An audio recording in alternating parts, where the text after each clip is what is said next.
Are you satisfied with your understanding of sustainability?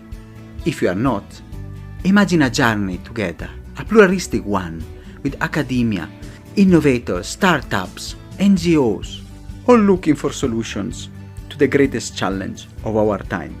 My name is Samuele Tini, and this is the Sustainability Journey. Welcome to another wonderful episode. Today we are going again around the world, and we are here in Kenya. And I'm very pleased and honored to welcome here Esther Altorfer, who is the Managing Director in Kenya for Systemability. Thank you so much, Esther, for being here and for the wonderful job you are doing. So I'm Esther. I come from a Swiss family. I'm Swiss and from the German-speaking part from both of my parents, but I was born and raised in France. And from a very early age in a very international environment, going to an international school, being exposed to many different cultures. Also from a very young age traveling, being very privileged to travel quite a lot. I moved myself, my younger brother, younger sister to Togo and Benin. I was 9 years old. So this was really the first Africa experience for me. That was probably 1998. And really being understanding for the first time and seeing and experiencing that people live without electricity, people don't eat chocolate when they want to. As a child, don't have toys to play with, and this was really a very important experience for me in hindsight. Later, as a teenager, I traveled to Chile and to Burkina Faso, and always tried to be involved in understanding and supporting the communities where I could. That's also when I learned that maybe NGOs and the humanitarian approach isn't necessarily adapted to every circumstance, and started to also be curious about other ways to solve social problems that are not purely aid-based and having foreigners coming for help. And then I started studying, got really interested into renewable energy, agriculture, learned about climate change, started to take some important steps to change my lifestyle, stop eating meat, tried to reduce pain as much as I could, and not buy clothes all the time. So I really got very interested into how we need to change individually and as a society to reduce our carbon footprint, and started looking at my career still being a student and how I can have a meaningful job that contributes to reducing climate change in the space of energy and agriculture. And that's when I found out about social business and the fact that we can combine actually having a social impact and solving environmental problems through a private sector approach and not a purely humanitarian basis. And that really became a calling. I started working in impact investing and later in microfinance. Oh, interesting. Lived in Bolivia and Mexico. And in Mexico, I discovered in 2014 Systemability. Wonderful. And then there started your journey with the business for good and the B Corp movement and the work they are doing also. It's really interesting also how your early childhood and also the experiences you had really shaped the way and your sense of urgency and agency, to do something about our societal environmental problem. And I want to talk about a bit the problem, which problem then we'll discuss about Systemability is trying to solve. And so I'll start at a macro level and then zoom in. But it's not a secret that the climate change is here, that there's no concrete action from governments and large corporations, or at least not enough to go towards the 1.5 degree scenario. And we're observing every day loss of biodiversity, loss of primary forests, and the vast majority of people living in the United States and in Europe having a very high carbon footprints and taking only very limited steps to change that. So that concerns me because I feel like climate change is the overarching problem of our future. It's a problem of social injustice.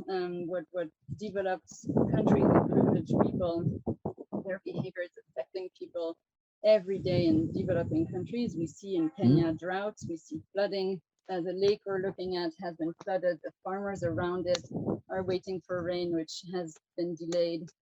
So we see the impacts firsthand. Yes. And this will lead to more migration. It will lead to more wars and conflict.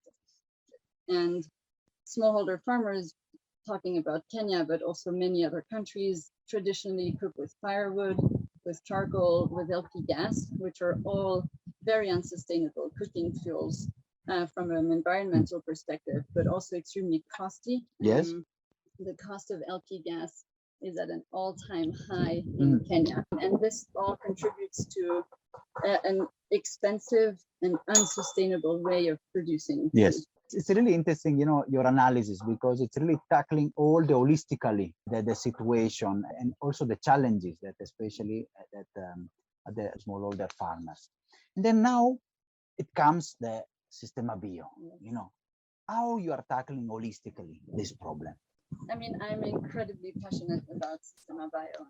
I've been really amazed by the solution, the holistic solution that a biodigester brings to a single household, together with the systemic change that this can bring. And from the first day, I really fell in love with a biodigester. And this Systema.bio is a company that produces, installs, and finances biodigesters. So for a small scale farmer, a biodigester is a system. You can compare it with a big bag. I don't like it, but you can compare it to a big bag, where every day at a smallholder farm, you have 2 to 3 cows or more. You take the waste every day and you put it into the biodigester. Yes. You mix it with water, and then a natural process within the reactor is going to produce biogas, which can be linked directly through a pipe to your kitchen, where you can then cook with clean and renewable energy.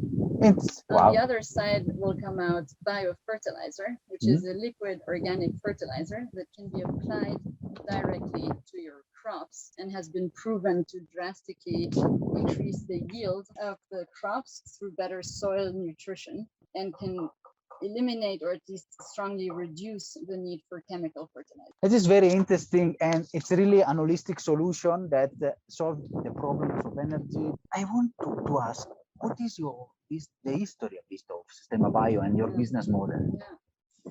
So Systema.bio started in Mexico. Yes. In 2000, it really started in 2007 when our founder saw for the first time in Mexico a biodigester. Yes. And it was a low quality biodigester, almost handmade, but he saw the huge potential in really creating value from waste. And he started to think about how he can make this product better, higher quality, and develop really the strongest product that exists even today in the market, and also a whole model around this that proved the availability and affordability of this product for smallholder farmers. So in 2010, he met our co-founder, and they started the company officially in Mexico. And at that time, we were testing the product, making sure that everything works, and also figuring out how we can make this affordable. So in 2012, they started a pilot of asset financing, where we would install the biodigester and the farmer would pay as they save firewood, charcoal, or LP gas. And the idea was that all the money you would spend on cooking fuels before, you would spend it in repaying your loan month by month. And after a year or two, you would become the owner of your biodigester and have free energy in your home for over 20 years at least. Wonderful. And this is really interesting because especially, access to credit and the problematic is, that small scale farmer have. And then maybe I want to share especially some stories, because that is what connects people. Can you share a bit some impact stories from your work, and especially how you have transformed the lives in Kenya? Yeah, I mean, I can give one example that is really close to my heart, because it's our very, very first Systema.bio user in Kenya. So I mentioned that we're a Mexican company initially. As we grew in Mexico, we started expanding. Opened an office in South America, and in Kenya we launched in 2017, and today we're also in India. And the first customer that we have in Kenya. His biodigester was installed in November 2016, and his name is Samuel Kimani, and his wife is called Grace Cheri, and they live in Kiambu County. And I visited them a few months ago, and their biodigester is still working after almost 5 years plus now. And they used to cook with charcoal. They used to cook with firewood. The kitchen was outside. Before you install a biodigester, the kitchen is dark. It's outside. It's full of soot, and it smells like smoke. They're cooking on the floor, almost with charcoal and firewood. Their backs hurt, their lungs hurt, they cough. Cooking with firewood has and charcoal has very, very strong negative impacts on women's health. And they were spending a lot of money. It's not like this was free energy. Not only is it damaging, time consuming, but it's also very costly. So from time to time, they would complement with LP gas, and they would spend over $50 a month in cooking fuel. And in some cases, this represents up to 30% of the household's available income being spent on cooking fuel. It's one of the biggest household expenditures. And they have a beautiful coffee farm. They also have a very beautiful small garden where they produce their own vegetables. And they're now 100% applying the organic fertilizer to the coffee plants and to their garden. And their life has really been transformed. And they have actually become our strong ambassadors in their community. We now call their street the Sistema Street because almost every farmer who has animals, who has livestock, owns a biodigester there. So this is how you go from changing the life of one household, through giving them access to clean and renewable energy, to organic fertilizer, creating value from their waste, to one village at a time, a more resilient and more sustainable way of living and a more sustainable community. We've seen, especially during COVID, our customers were so resilient. They didn't have to leave the house to buy external inputs. They didn't have a shortage of chemical fertilizer because all the supply chains collapsed, because they produce their own fertilizer. And this story of resilience is something that we do one household at a time. And progressively, our vision at Systema.bio is that as we install and scale, by 2030, we can contribute to reducing 1% of global greenhouse gas emissions through biodigesters. So it's very ambitious. That's ambitious, but it's possible. I like your passion. I like your eyes shines and your voice, because you can see the passion and the drive that is behind your work. Let me ask, how far have you reached since the first biodigester? What is the impact now? How many transformation life have you impacted? Yeah, that's a great question. So globally, we have now impacted over 35,000 farms. Wow. And I forgot the number on greenhouse gases, but it's a massive contribution to reducing greenhouse gases. We consider in a very conservative estimate that a small biodigester sets up to 8 tons of CO2 equivalent per year, which lifespan is 20 years for one of our biodigesters. So we can really, as we scale, contribute to reducing greenhouse gases globally. Wow. And in Kenya, we now have over 5,000 customers. We're planning to double this number over the next 18 months, and to probably accelerate the growth even further. So you are exponentially growing, and then that's a lot and a huge reduction. And then this does not take in account all the social impact, especially the time poverty and the livelihood enhancement for people, and especially also the health issues, and especially they affect mostly women and girls that are there. So it's an incredible impact, 5,000 plus and doubling. I mean, congratulations on the work. And talking about the effort, the togetherness of the effort, I mean, how many people have you impacted directly also with your team and your work here? Yeah, I mean, we started with 2 people in 2017, and today we're 70 full-time employees, and we have over 100 independent sales agents and independent technicians who make a livelihood out of working with Systema.bio. Wow, that's a very impactful. I mean, now, Systema.bio is not a company like any other. I mean, she is part of the system of a movement that is started now a decade ago, more than a decade ago. And it's a certified B Corp. I want to ask, which have been the advantages of certification and how that certifications align with your value?